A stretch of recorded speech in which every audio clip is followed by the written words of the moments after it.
La asambleísta Patricia Núñez.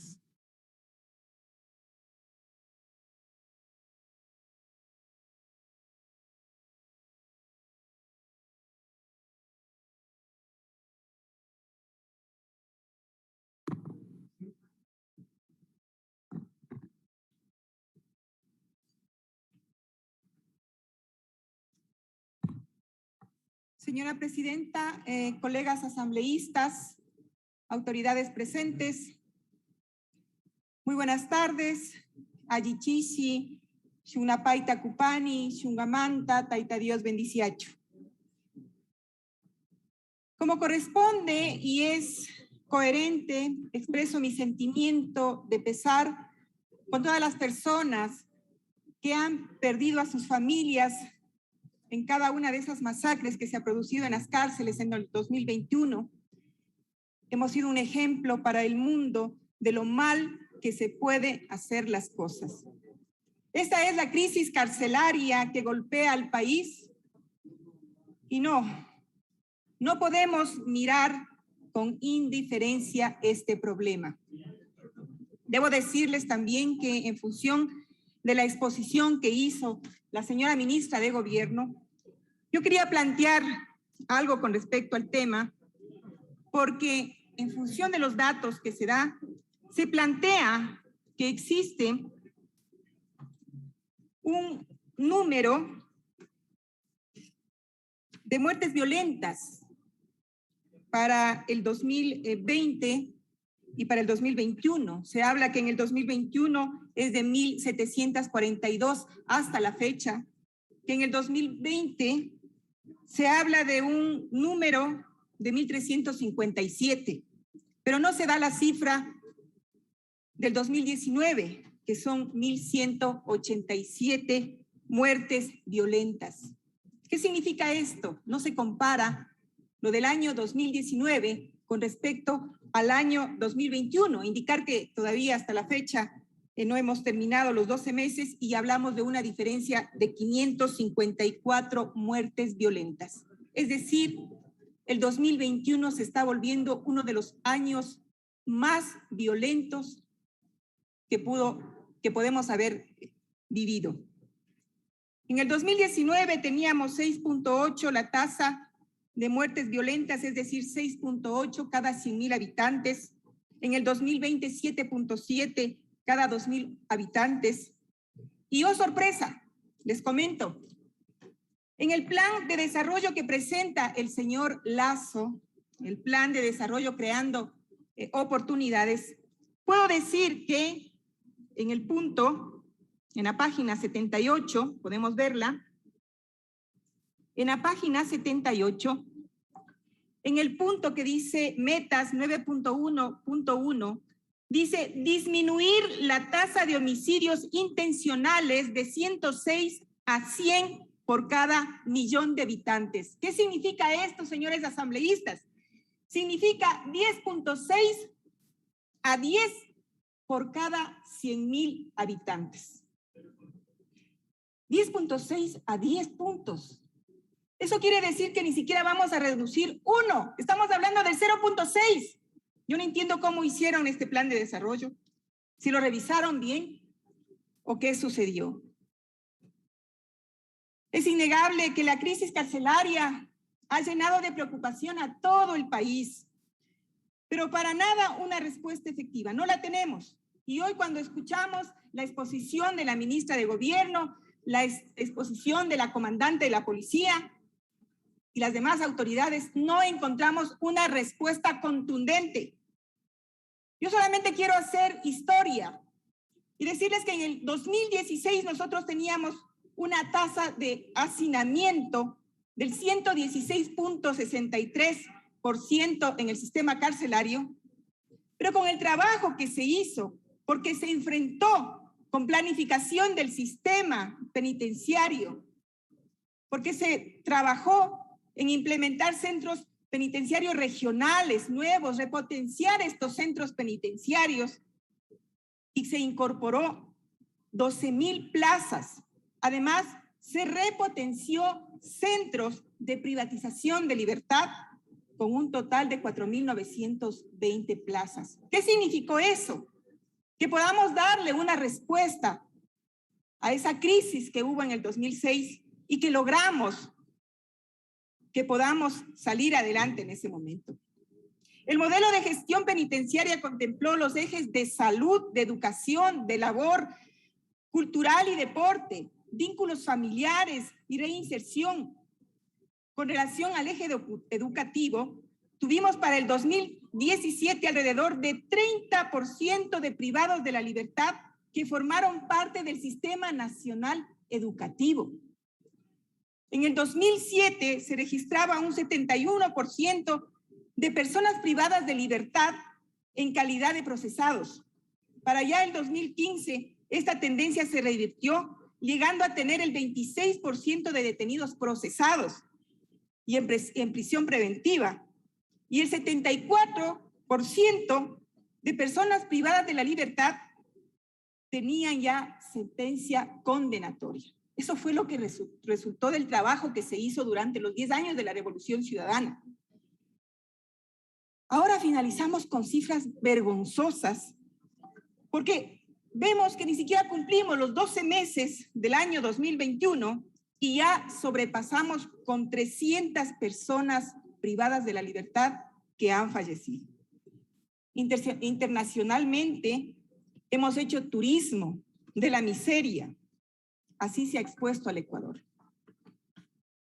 Con seguridad, después de mi presentación, habrá algunos colegas asambleístas que con ansiedad querrán replicar los argumentos que se ha planteado. Pero yo solamente me anticipo y les digo que estamos haciendo historia, que estamos recordando lo que pasó hace años y que sí se puede hacer un cambio y que lo pueden hacer mejor si es que realmente existe una voluntad política. Por ello, les dejo solo un poco de lo que se hizo en la administración del expresidente Rafael Correa. Continúo con mi intervención haciendo una reflexión.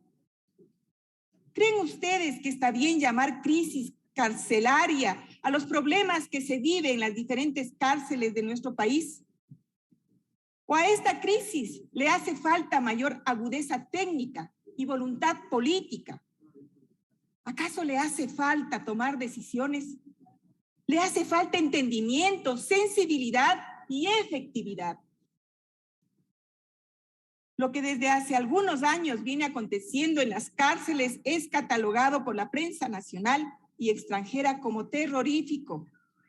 Imágenes espeluznantes que no tienen precedentes.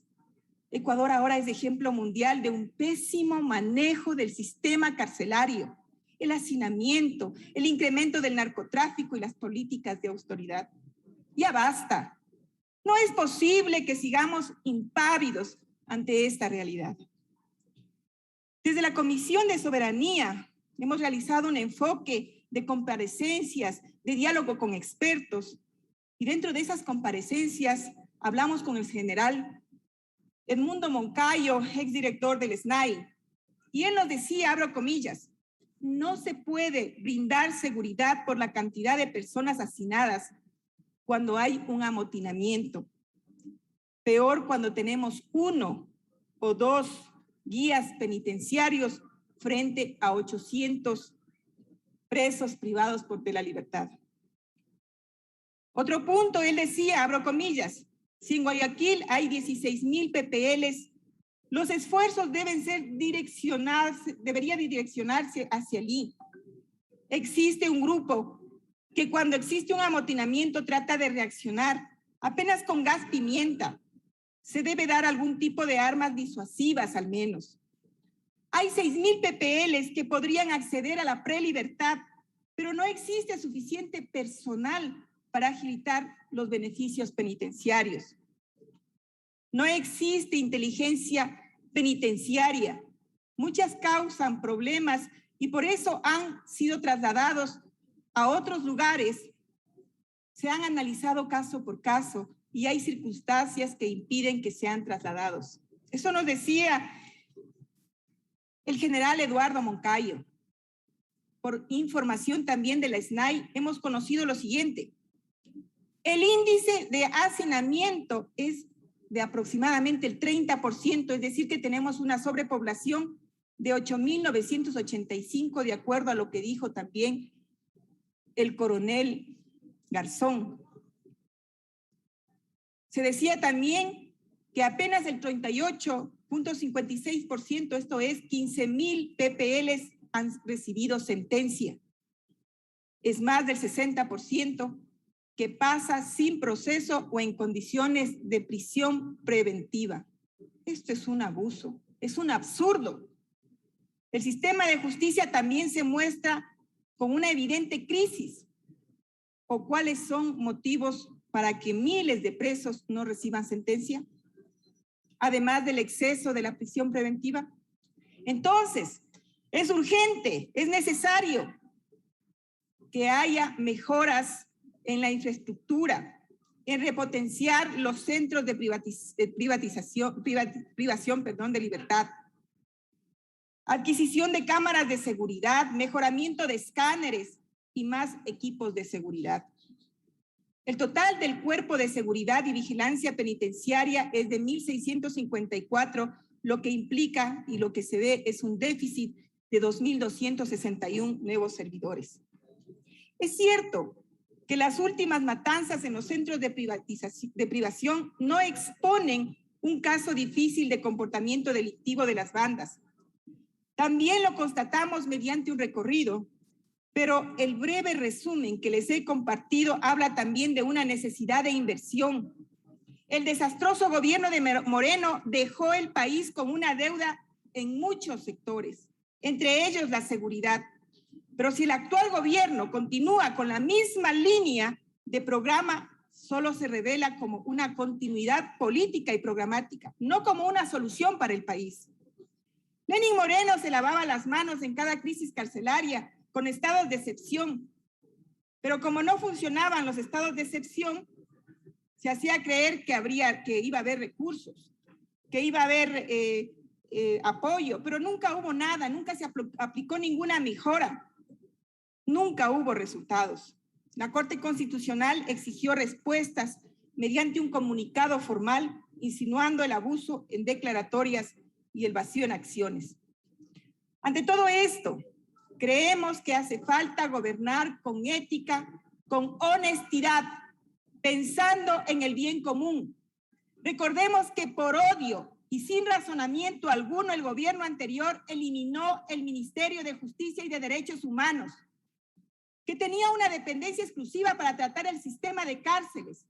De igual forma, se redujo considerablemente el presupuesto e incluso se eliminaron las escuelas para guías penitenciarios.